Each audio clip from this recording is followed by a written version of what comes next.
80 शब्द प्रति minute dictation start. अध्यक्ष जी, राष्ट्रपति महोदय के अभिभाषण पर जो धन्यवाद का प्रस्ताव पेश किया गया है, मैं उसका समर्थन करने के लिए खड़ा हुआ हूँ।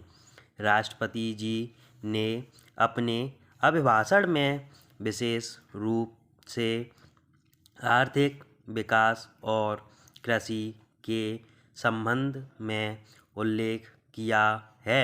इसमें कोई संदेह नहीं कि पिछले वर्ष में खाद और बीज का वितरण ठीक समय पर किसानों को किया गया और साथ ही भगवान की कृपा रही, जिससे वर्षा समय पर हुई और नहरों व नलकूपों से खेतों की सिंचाई के लिए समय पर पानी मिला, जिसका परिणाम यह दिखाई दे रहा है कि इस साल अनाज की पैदावार पिछले सालों की अपेक्षा अधिक होगी। इस अवसर पर मैं कुछ बातों की ओर सदन का ध्यान आकर्षित करना चाहता हूँ, जिनका उल्लेख राष्ट्रपति जी के अभिभाषण में नहीं किया गया है। जहाँ इस अभिभाषण में कृषि उत्पादन, औद्योगिक उत्पादन, विदेश नीति तथा अन्य दूसरी बातों का वर्णन किया है, वहाँ हमारे देश में फैले सामाजिक तनाव, धार्मिक तनाव और पिछले साल आई भयंकर बाढ़ का कोई उल्लेख नहीं किया गया है। मेरे विचार से राष्ट्रपति महोदय को अपने अभिभाषण में इन बातों का भी उल्लेख करना चाहिए था। आप जानते हैं कि पिछड़ी जातियों के लिए आरक्षण के नाम पर उत्तर भारत में जगह जगह पर तनाव की स्थिति पैदा हुई है। 30 साल पहले हरिजनों के आरक्षण की बात को माना गया था। मैं हरिजनों के लिए आरक्षण के विरुद्ध नहीं हूँ, क्योंकि मैं स्वयं हरिजन हूँ, लेकिन अन्य पिछड़ी जातियों के नाम पर जिस आरक्षण की मांग की जा रही है, यह तर्कसंगत नहीं है। जिस समय हरिजनों के लिए आरक्षण की मांग की गई थी, उसका आधार यह था कि यह ऐसी जाति थी जिसके पास कोई रोजगार या धंधे के साधन नहीं थे। वे जमींदारों के खेतों में काम करके किसी तरह से अपने परिवार का पेट पालते थे। लेकिन आज पिछड़ी जातियों के नाम की जो सूची बनाई गई है, यदि उसकी जांच हो तो आपको मालूम होगा कि उनमें 5% भी ऐसी जातियां नहीं हैं जो किसी जमींदार के खेत में काम करती हों या दूसरों की कृपा पर निर्भर हों। मैं चाहता हूँ कि पिछड़ी जातियों के लिए आरक्षण की व्यवस्था करने से पहले इस बात की जांच कराई जाए कि कौन सी जातियां आरक्षण की हकदार हैं फुल स्टॉप, पैराग्राफ चेंज। महोदय, पंचवर्षीय योजना की रूपरेखा पर अपने विचार प्रकट करते हुए मैंने भ्रष्टाचार को समाप्त करने की ओर आपका ध्यान आकृष्ट किया था।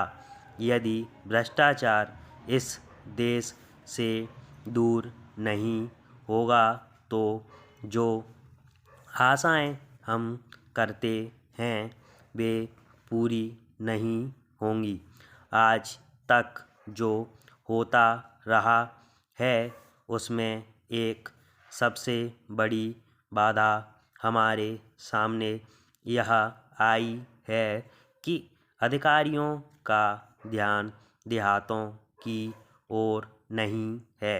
उनका ध्यान शहरों की ओर अधिक रहता है।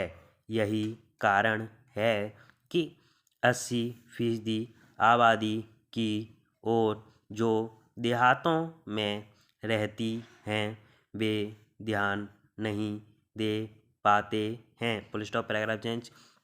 मेरा सबसे पहला सुझाव यह है कि आपके अधिकारियों को निश्चित रूप से देहातों में रहना चाहिए। जो हरिजन हैं, आदिवासी हैं, गरीब लोग हैं, उनके बीच में रहना, जिससे उनको उसकी समस्याओं का सीधा ज्ञान हो सके। Full stop. आप कुछ ऐसी व्यवस्था कीजिए कि हर अधिकारी वर्ष में कम से कम 15 दिन देहातों के अंदर जाकर रहे और उन लोगों के सीधे संपर्क में आए। इससे हमारी योजनाओं के कार्यान्वयन में बड़ी सफलता मिलेगी। उनको समझने का अवसर मिलेगा कि योजना को ग्रामवासियों के लाभ के लिए किस प्रकार से लागू किया जाना चाहिए। मैं एक दूसरा सुझाव यह देना चाहता हूँ कि अधिकारियों को काम करने के लक्ष्य दिए जाएं। उनको निर्धारित लक्ष्य पूरे करने होंगे और जो अधिकारी निश्चित समय के अंदर उन लक्ष्यों को पूरा कर ले उन्हें प्रोत्साहित किया जाना चाहिए और यदि वे उसको पूरा नहीं कर पाते हैं तो इसी तरह से उनकी अक्षमता समझनी चाहिए। आज चारों ओर से यह कहा जा रहा है कि स्थिरता नहीं है। स्थिरता के लिए शांति और व्यवस्था का होना बहुत ज़रूरी है। यदि देश में शांति और व्यवस्था होगी तभी हमारी योजनाएं चल सकती हैं। हमारी जो शक्ति आज शांति और व्यवस्था स्थापित करने में लगती है उस शक्ति का इस्तेमाल हम अपनी योजनाओं के काम में लगा सकते हैं। हमारा पिछला अनुभव यह बतलाता है कि तानाशाही इस देश में नहीं चल सकती और उसे चलने भी नहीं देना चाहिए। अब यहाँ तक दूसरे कार्यक्रम का संबंध है जिस पर कार्यवाही चल रही है उसमें कई नेता शामिल हैं। यदि वे एकरूपता दिखलाएंगे तो देश में अशांति पैदा होगी, हमारा प्रजातंत्र समाप्त हो जाएगा। इसलिए इस बात को जितनी भी गंभीरता से लिया जाए उतना ही कम है। Full stop stop.